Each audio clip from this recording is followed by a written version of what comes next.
Good. Okay. It is 4:03 and I'll call the meeting to order. I have myself, Mary Longacre, Mary Ann Easley, Reagan, Lee, and Liz. Anybody else here? Okay, we have a quorum, so we will start. First off, I heard from But do you want me to go ahead with an abbreviated script for the remote meeting? yeah, go ahead. Okay. So this open meeting of the Town Area Plan Work Group is being conducted remotely pursuant to Chapter 20 of the Acts of 2021. Members of the public wishing to participate must use their full names. We are meeting via the Zoom app as posted on the town's website, identifying how the public may join. This meeting is being recorded and all attendees are participating by video conference. Please be aware that people may be able to see you and take care not to share your device's screen. The public is encouraged to follow along using the posted agenda. And for items with public comment, the chair will afford public comment to members of the public as noted. Any vote taken in this meeting will be conducted by roll call. Henry, that's probably enough to say. That's more than I can say. Yeah. Okay, I heard from Megan yesterday, and we have the third Friday at 4 p.m. For our second meeting, and I'll send the data out on that tonight. Henry, could you repeat that? I heard Friday at 4 p.m. Which Friday? The third Friday, Lee. Okay. And I will send that out tonight. Okay. Could I have the approval of the draft minutes from December 7th? I moved. I'll second. Okay. Okay. Mary, you seconded. Who moved? Reagan moved. Okay, got it. All right. We'll do this by, I guess, roll call is the easiest thing. I, Lee. Aye. Mary. Aye. Mary Ann. Aye. Reagan. Aye. And Liz. You're on mute, Liz. My apologies. Aye. It's okay. All right, that carries. What have we got? Has anybody got anything they want to discuss on the 9 components of the master plan?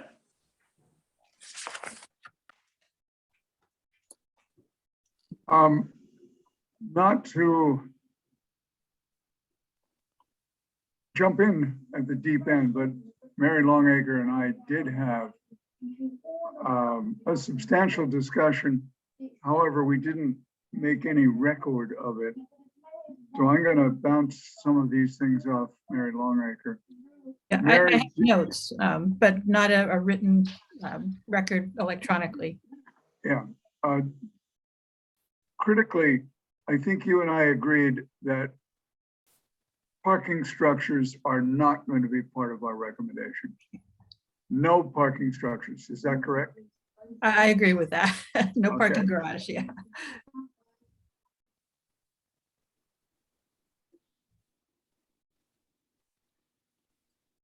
I can run down some of my notes, Lee.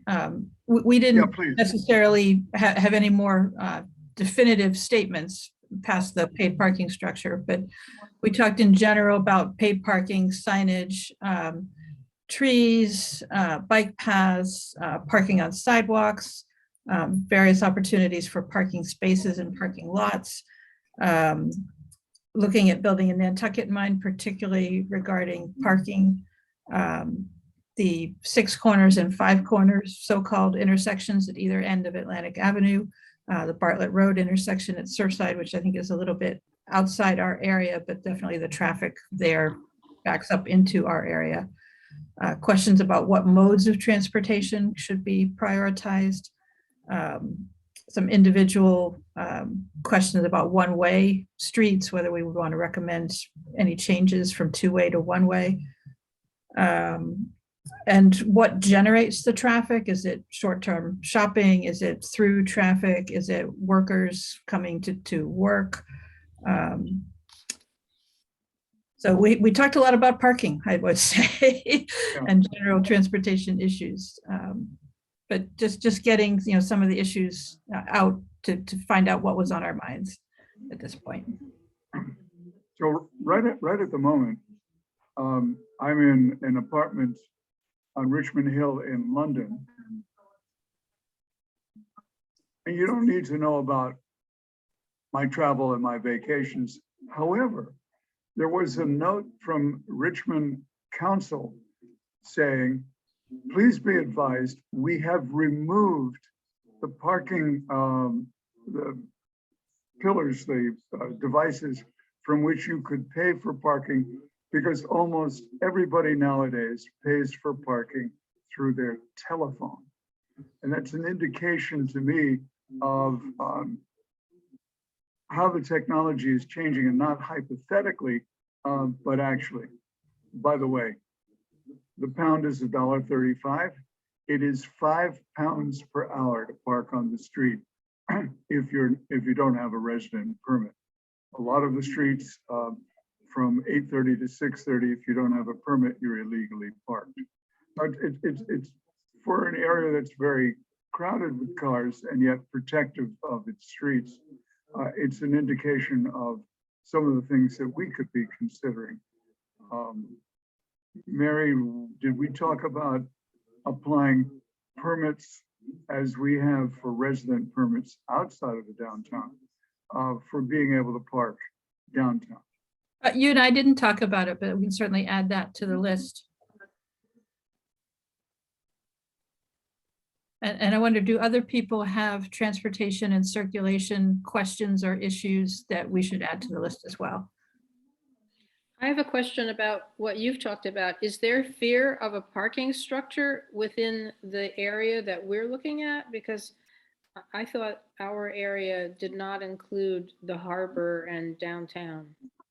So is anyone ever talking about a parking structure outside of? Outside of that, Marianne, it could be that I am just blind to Andrew saying you have to ignore the downtown. I think of the downtown as part of the Nantucket town. And I think when the master plan is written, anything that we consider, we simply transfer over to Andrew for consideration by whatever group he assembles for the downtown. But right now, there is no downtown group. So I don't feel inhibited from talking about it. Because you're absolutely right, the parking structure would probably be where the fuel farm was. But I think it's a good point that if a parking structure is considered somewhere, it could be considered anywhere. And it's worth saying that it's not appropriate for the area that we are covering. It isn't that we have to be worried about it or that we have to be fighting over it, but we can simply make a statement that it's not appropriate, and hopefully we never will have to worry or fight about it. I understand. Perhaps it's something like we are in support of that kind of a structure, say in the commercial district or whatever they're calling downtown, say Wilk Square. They did put that one in on Chestnut. It's the underground one. It's never worked. The single parking space, right? I No, learned a bit about that, I think, on the tree tour from the land council, where they were required as part of their permit to put in off-street parking, and the only way to do that was to put it under the structure. And it was such a steep angle that you couldn't actually physically put a car in the structure, so it was a boondoggle all around. But that's an interesting case to bring up, Henry. We've got parts of the downtown in which an underground parking structure would be extremely expensive because it would have to be totally waterproof since it would be in the groundwater. They did try and use the one You're on up the hill. Chestnut. You could have a garage under your house, but at the bottom of the hill, you can't. They Yeah, I did try to use it, but it's way too steep. They actually had to have somebody up on Chestnut to stop traffic because you can't see coming out of there. That's another interesting point that Lee made. I'm aware of another structure, further out in the Myacomet Golf area, where they have a parking garage underneath the grade. And so that those probably, if they exist in two places, they probably exist in more places. I hadn't even thought about it. And I know about that one because my brakes failed trying to get out of it. So that was not fun. Whoops. Yeah. So one of the things that's probably near and dear to Henry's heart is the issue of parking on sidewalks. So the overall picture is Massachusetts code, the statutory code, does not allow for parking on sidewalks. For Nantucket to be compliant, it would have to pass a regulation saying it was permitted. Chief Pittman has said that he has no intention of enforcing this law. It's too ingrained in Nantucket that on certain streets, India Street, Juicy Street, Gay Street, our cars park on the sidewalk and they're not going to get ticketed. Well, Same we is need true to- on Cliff Road. Yeah. Yes, and we need them to consider, one, whether that's an issue for us to look at, and if it is, what we would say. Business as usual, Nantucket, change your code so as to permit, or conversely, let's stop the practice. In which case, Well- where do we put all the cars? So Mickey and I talked about it in our conversation, and it was I think it's part of our suggestion that, I mean, I don't think we can outlaw it. I think we probably ought to codify it, but I would like to see it codified in such a way that the cars don't fully block the sidewalk, because it makes it very unsafe for people trying to walk. And so I'd love to be able to encourage them to figure out a way to have some sort of guardrails on the parking on the sidewalks. And you don't mean physical guardrails, I think, Reagan. No, because no, people no, I still don't. go past. Yeah. No, Okay. no, I do not mean physical guardrails. I mean that, you're allowed to partially park on the sidewalk as long as you leave, I don't know what the dimension would be, 18 inches or 12 inches or whatever it is that a normal person, and ideally a stroller or wheelchair, could traverse without going out onto the street. Yeah, it would have to That's be a good- about 30 that's a good inches for a point. wheelchair. That minimum clearance is 3 feet, ideal is 4 for a minimum. Which, it's such a difficult thing because the sidewalks really aren't even that wide, but there does need to be some thought given to how we, manage to live with cars and people needing to walk on busy streets.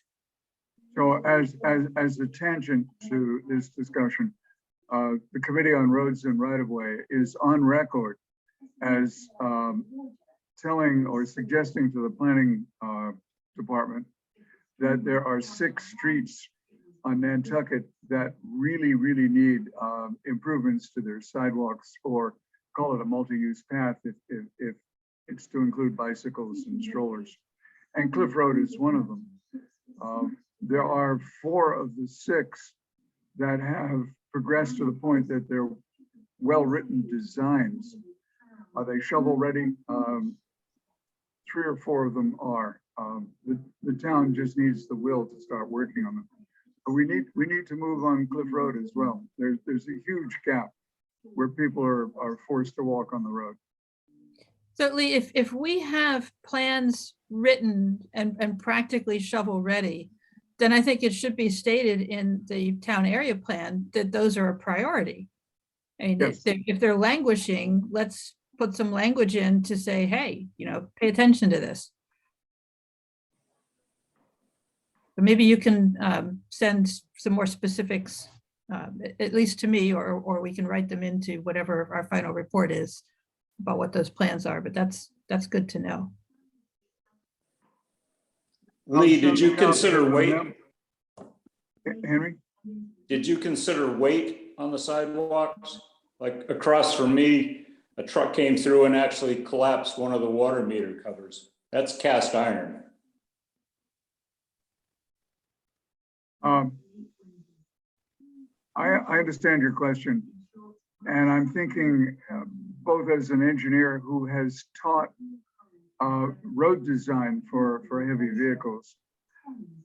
That may really be a technical issue. If the town decides that parking on the sidewalks is permitted, then part of the reconstruction of the sidewalks, particularly those that have become rutted, should incorporate the ability to have, average car is 2 tons. That's 4,000 pounds, 1,000 pounds per tire, because each tire supports a portion. So the sidewalk should be able to resist a load of 1,000 pounds at any one point. And many of them don't. Yeah, and many of the vehicles on Nantucket are not average cars. We tend to have larger vehicles, not to mention the delivery trucks. Okay, I am thinking about the parking on India, QC and Gay and through there, most of which are homeowners sedans. Yes, if I were to do a traffic count at the Milestone Rotary, I'm willing to bet that over half the vehicles are commercial. Pickup trucks, vans, right up through to the big dump trucks. But parking on sidewalks, just a personal observation, they're mostly cars.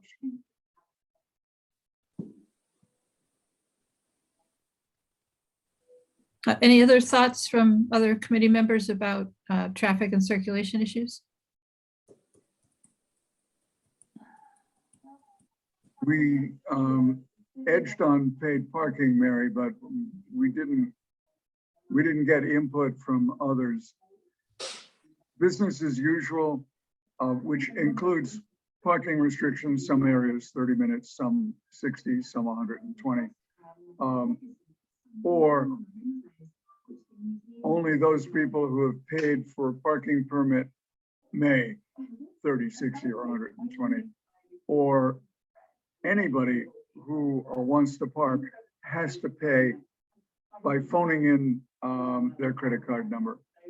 Oh, by the way, Richmond here in London, if you're a resident, your first 30 minutes are free.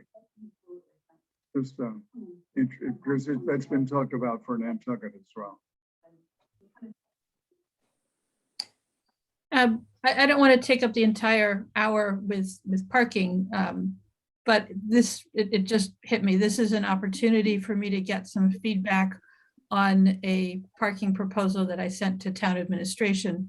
It's a little bit outside of our area, so I'll hold that to see if anybody's interested at the end of the meeting. Are there other groups that want to report, Henry? But let As me far know. as the parking goes, I think that is, if that sweetener, I guess I'd call it, of the residents having a certain amount of time, I think that's a nice presentation if you end up going in that route, to include that in the portion for transportation and traffic, or I forget the headline. We're actually circulation, I believe, but obviously that includes traffic.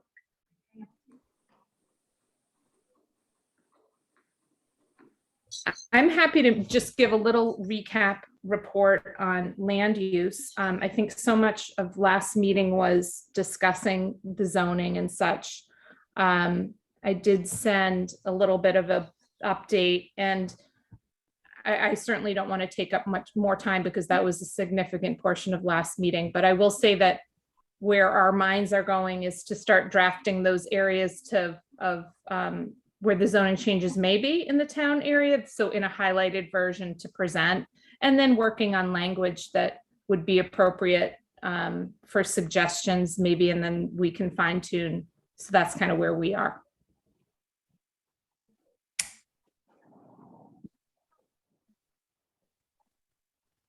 Liz, does that imply you're going to send us a short note with some of these thoughts?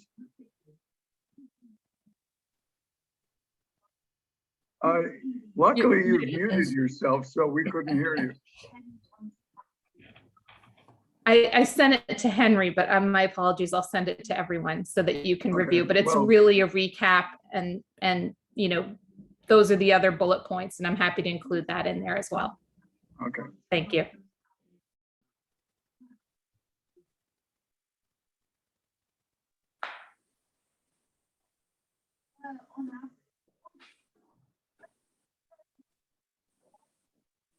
Anybody else?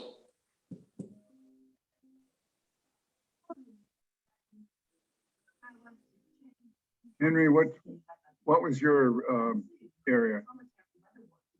Not to embarrass you, but I have. Open spaces and recreation. I just started this afternoon. I did the brief outline from the master plan. The open space and rec element provides an inventory of recreational and resources and open space areas of the municipality and policies and strategies for the management and protection of such resources and areas. The town area plan supports the continued maintenance and upkeep of the Lily Pond, Mill Hill, Goose Pond, and Coffin Park. The addition of benches and a water station at Coffin Park, as well as trash cans and animal waste disposal bags at Lily Pond. And that's as far as I got. There's not going to be a whole lot more because there just isn't that much in this town area that they've given us. Yeah, but Henry, I would remind you, we've got all these little green spaces, little pocket parks. There's certainly one alongside the Athenaeum. There's one across from the Pacific Bank. There's one at the bottom of there's one at the bottom of your street. And so, do we encourage more of these? Do we ask that if there is an available space, it becomes a pocket park rather than a financial development opportunity? Yes, the ones that you have mentioned are out of our area. I mean, you're right, we can or add them in, but the way they've got that map drawn up. There are less formal open spaces in our area. You know, there's the Eleanor Ham Pony Field. You know, it's not owned by the town or a conservation group. It's owned by the NHA, but it certainly is an open space. And I'm sure that there are other places like that scattered around. So it's something to think about. You know, we might even try and take a look and see, are there places that we would recommend for acquisition as open space, should they become available?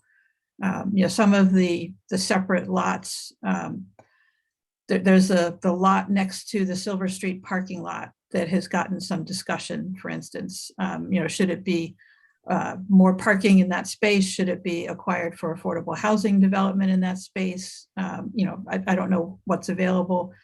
There's the lot on Pleasant Street where they're discussing, you know, putting in the sidewalk that, you know, it's privately owned, but it is something that has, you know, been perceived by the public as open space.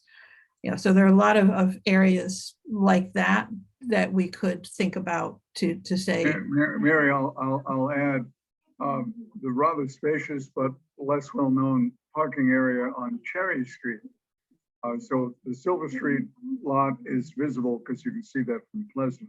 But the Cherry Street lot, you have to drive past it to see that it's there. Now, should that stay a parking lot or does it become a park? You know, Are you speaking to the lot near the Catholic Church? I'm trying to think, Knights of Columbus Hall? Since I don't know the KC Hall, I can't say. Used to have the adult care center on it. Used to be a senior center on the Cherry Street lot. Yeah, I'm not familiar with the lot that you're talking about, Lee. Not that that means anything. You don't mean that It's right at the edge of our boundary. what's the closest cross street? Cherry Street. No, it's Well, Cherry runs from Orange up to Pleasant. right. So are you talking about something closer to Pleasant or closer to Orange? It's closer to Pleasant. It's up at the top. Yeah. That's Yeah. KSC, isn't it? That's Knights of Columbus, owned Yeah. by the Catholic Church. Yeah, it's private. You know, another possibility is because they're talking about a new senior center, not in my lifetime, but someday, where the salt marsh is right now would be a wonderful location for a park. And it's town owned already, so they would just have to remove the building. I think we should add that as a recommendation, should a new senior center get built.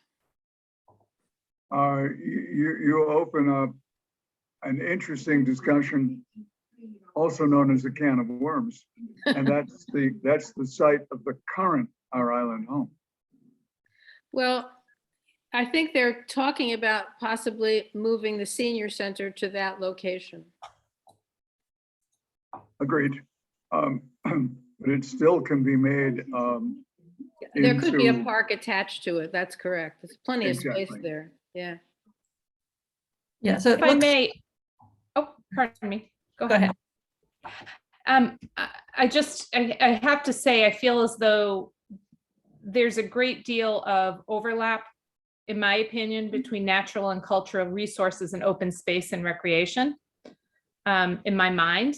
And a lot of those, I did a bullet list last time of those properties that I can share with you, Henry, just to see what you think as far as just for your plan, because I think there's a lot of crossover, and maybe they shouldn't be in natural and cultural resources, but I do feel like there's an overlap there. Okay, So I'll send that your way. all right, thank you. And Liz, you raised an interesting structural point, procedural point. One would be that we must keep them individualized in their respective files or silos. And the other is that we could consolidate these sections or segments of the report. And you know, I have a funny feeling that our planning department would like to see a response to each individually. But that's not to stop us from referencing each other section. That cultural could reference open recreation, recreation could reference open space, etc. So I just looked Recreation. at our, I'm sorry, Lee, I didn't mean to talk over you. Can I go ahead, or you have more there? Yeah, no, I'm done. Thanks. Okay, I just looked at our assigned boundaries, and the Our Island home site is well outside of our boundary, but the Salt Marsh Senior Center is within our boundary. Okay. So I think we Good should point. definitely offer some options for the use of that site if the senior center leaves that property. And that also brings up the NISDA property across the street from it, and that intersection. Our boundary is drawn on Washington Street, so that the parts of that sort of southwest side of Washington Street are within our boundary, and the parts on the waterfront side are not, just as an FYI. So that's definitely an area that we should look at. And, you know, so for instance, the town parking lot, the town finance building Right. down there, you know, possibilities for open space and other things there. Mary, it's my understanding that there is a plan, which I've seen by the little red flags, the surveyor's flags. There's a plan to improve the turning radius there, and what's left will be made into a park. That's my understanding as well. We might take a look at those plans and see in more detail what's going on there. So I'm going to suggest that we treat the waterfront the same as downtown, commercial downtown. We remain well aware that master plan will treat them as separate, but I think our thinking should not be so cruelly, what am I trying to say, cut off that we can't look at both sides of the street. I mean, you know, in terms of history, the locomotive barn was on the water side of Washington Street opposite Fayette Street. So the history of the railroad runs right along there. And I think that's part of our cultural district. So Maybe does that it's make- something that, oh, pardon me. Yeah, all I was going to say, Liz, was that if we mention it, we say, and here, planning board, are some thoughts from this group about issues that abut our area and that we might share in common.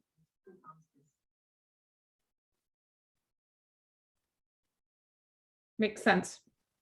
Makes sense, like work in conjunction with the commercial to align because one hand washes the other, I think, you know, language like that, perhaps. I mean, we can't talk about parking without talking about commercial downtown.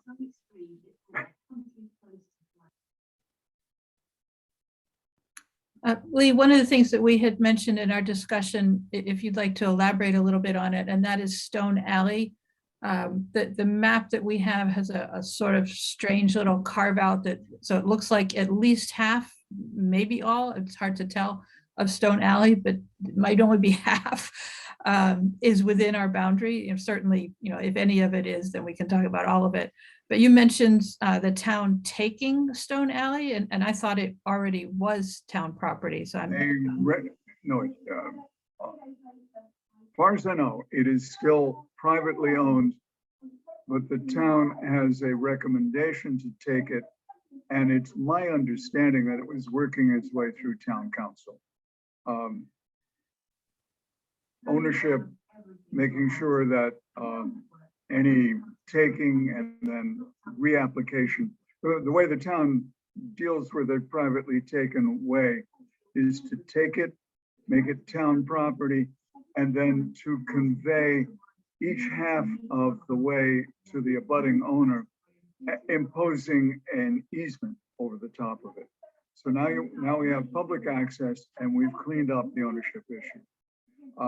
The town's doing that all over the place with the paper roads, the so-called yard sales.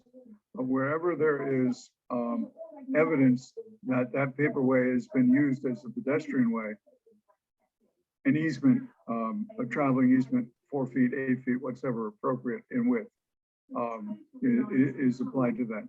And I think that's what's going to happen to Stone Alley. Can't guarantee, because our communication with that's the planning and, sorry, I'll start over again. The Committee on Roads and Right-of-Way communication with the planning department has been truncated ever since we lost a transportation planner. Mike Burns used to attend our meetings regularly and keep us up to date. We're just kind of picking up pieces, particularly if we ask a pointed question. Stone Alley, I think, is under discussion. Just how far along it is, I can't tell you now. Yeah, I think that falls under a number of categories. It's a cultural resource, it's a transportation issue, it's sort of an open space issue. You know, it's definitely important. And if it's not as secure as I assumed it was, then I think we should offer an opinion in the town area plan on that.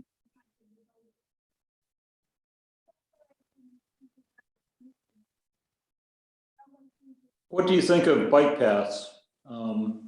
Circulation or part of recreation? That's one of the questions I had. Okay. Both. Yeah, Mary's right, they're both, but I think for Nantucket, the bike paths are an important mode of circulation transportation. Yes, there are an awful lot of people that get out there for their exercise, but in terms of keeping bicycles and automobiles separate, the paths are extremely important. And that's a circulatory issue. That's the way I see it. Yeah, I would agree. Okay.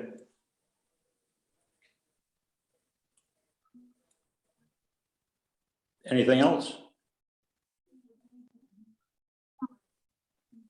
Mary, did you have something you wanted? Yeah, so if I can take this opportunity to talk about parking in the downtown core, but also in the, in any of the monitored districts that have parking limitations, so that the 2-hour residential zone primarily. The discussion around paid parking, to me, rests on an assumption which may or may not be true. And the assumption is if people have to pay for parking, they will use it less. And as I said, that may or may not be true. It sounds like common sense, but on Nantucket, common sense is not always what runs our organizations. The goal, as I understand it, is to increase the availability of the spaces that already exist, so that people do not park all day in time-limited spaces. People honor the 30-minute limit or the 15-minute limit, wherever that might exist, or the 1-hour limit. And so I started to think, well, how do we accomplish the goal without relying on a potentially faulty assumption? And I came up with the idea that we could restrict people being allowed to park at all in the town district to certain days. So people would have certain days of the week that they would be allowed to park and observe the normal time limits. And then they would also have a couple of days a week where their vehicle would not be allowed to park in town at all. And the hope is that people would then be encouraged to consolidate their trips, to plan to ride together, to make adjustments to their driving habits so that they would be using the parking spaces less. And it also doesn't require kiosks. It doesn't require additional staff. It doesn't require rules that are hard to interpret. The idea is to simply find out, will people change their driving behavior so that they are using the parking spaces less, thereby making them available to other people? And the mechanism that I came up with was, if we look at a car's inspection sticker, it's going to be 1 through 12. So we take the ones with the even number inspection sticker and say there's going to be 2 days a week that you can't park here. And we take the ones with the odd number inspection sticker and say there's going to be a different 2 days that you can't park here. And so something like a Monday, Tuesday, even odd, and a Thursday, Friday, even odd, and weekends would not be restricted in this manner. And Wednesdays as a midweek sort of catch-all day would not be restricted. But just a little experiment to see if people can reduce their parking demand in town a couple of days a week. And if that's something that people will do, it doesn't cost a lot. We don't need plate readers. We don't need, electronics. We don't need people to put an app on their cell phone. It's just simply, hey, if your parking sticker has an even or an odd month on it, there are going to be 2 days a week that your car is not welcome to park in town. It seemed to be like an incremental sort of pilot test approach where we could see if people's behavior would change. And what I kind of want to know is, how does that strike people?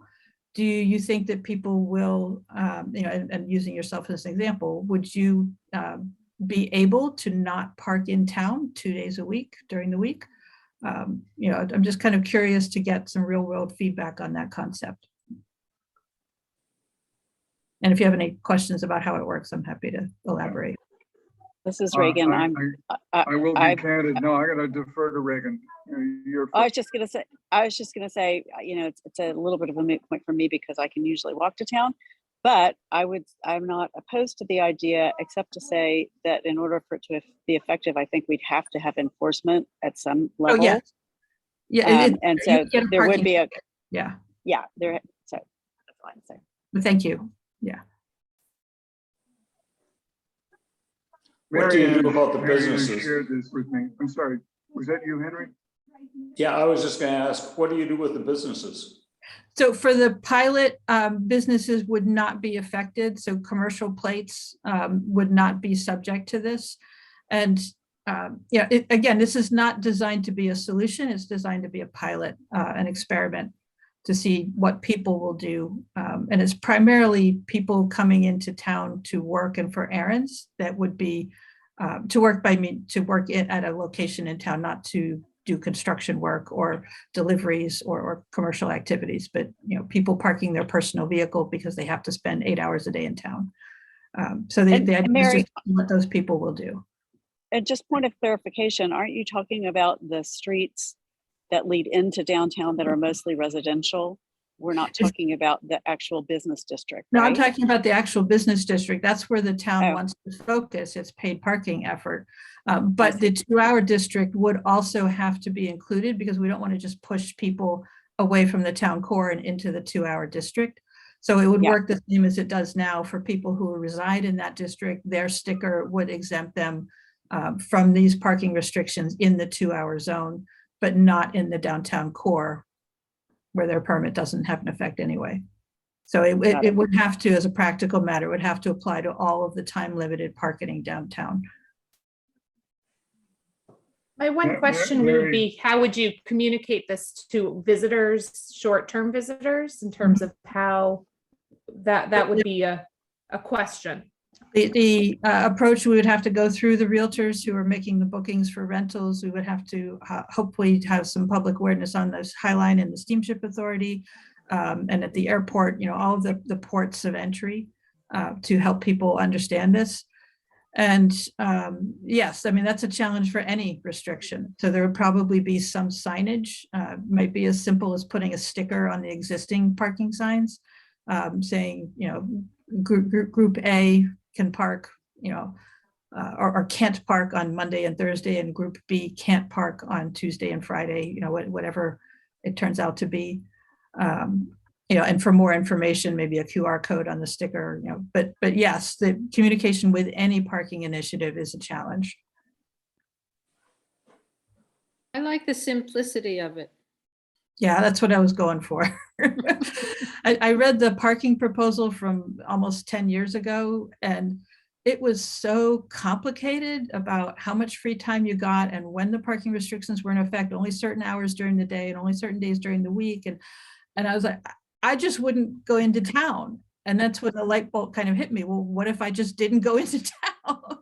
Would I be able to, to consolidate my trips? And there's some people that would have, a legitimate need. For instance, people picking up their mail at the post office. Are you going to tell them that they can't go get their mail 2 days a week? And so the answer to that is, well, it's their car that can't park. That's not the same as saying they can't get the mail. They can walk into town if that's an option for them. They can bike into town if that's an option for them. They can take the wave bus into town if that's an option for them. They can carpool with somebody else who has the right months on their car. Or they can have somebody go around the block, to be honest, while they run in and get their mail and just not park. But I think that's still an improvement over the number of people that are trying to use the parking spaces. Mary, have you discussed this with the members of our work group who would be encouraging commerce? I think we have a segment on. Yeah, Allison and I are the business group. So no, we have not met to talk about this, but that's a good suggestion. I'll bring that up since she's not here today. Okay. So the suggestion was sent to town admin and the police chief. And I believe Andrew Vorse was on it. So a couple of the people who would definitely need to know about it. And I just thought I'd take this opportunity for people who would definitely be impacted because we live, near the town, to get some feedback. And I appreciate taking the time to do that.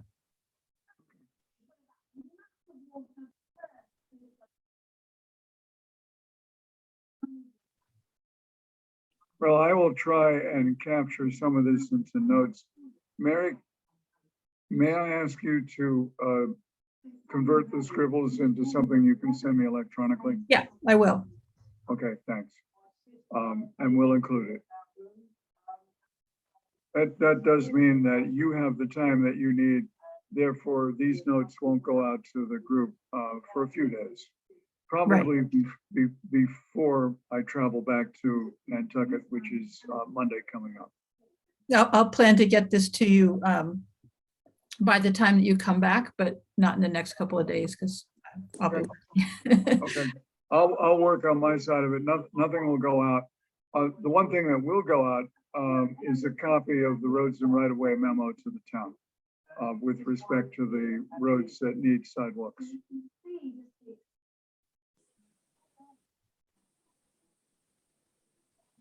Henry, I'll send it to you and Mary, and if you could flush it out to the rest of the work group, I'd appreciate it. Yep, not a problem. There was one other thing I wanted to bring up for the work group, and that is at what I've seen at the NP and EDC when area plans come in is that usually they have done a survey of people in their area. So they've come up with a list of questions to get people's responses to.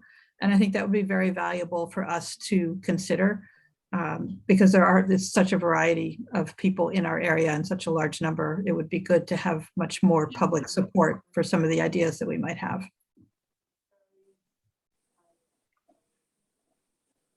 Mary, I hear you, and I'm going to expand that. Once we have something of a rough draft of a report, and by rough draft, I don't mean unreadable, but subject to a lot of amendment. That's what I mean. That not just to survey people, but to have open hearings, discussion groups, possibly even tapping people as focus groups. Because very often I see on Nantucket that there's going to be a public hearing, and I go to it, and there's only two people there, me and the person about for whom the hearing is being held. Attendance is not great. So if we can find a way to get people interested, I think that would be a good thing. I'm gonna have to jump off, you guys. I'm so sorry, but I'll be at the next meeting. Okay, thank you, Reagan.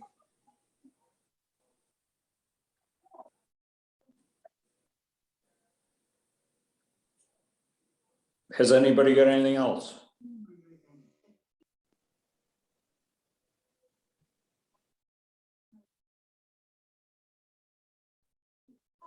I'll provide a motion to adjourn if everybody agrees. I'll second. And it works for me. Thank you, everyone. Meeting is adjourned, and I will forward the link for our second meeting. Thank you, everyone. Thank you. Thank you. And take Happy New Year. Happy New Year. Yes, indeed. Safe travels, Lee. Let's avoid COVID.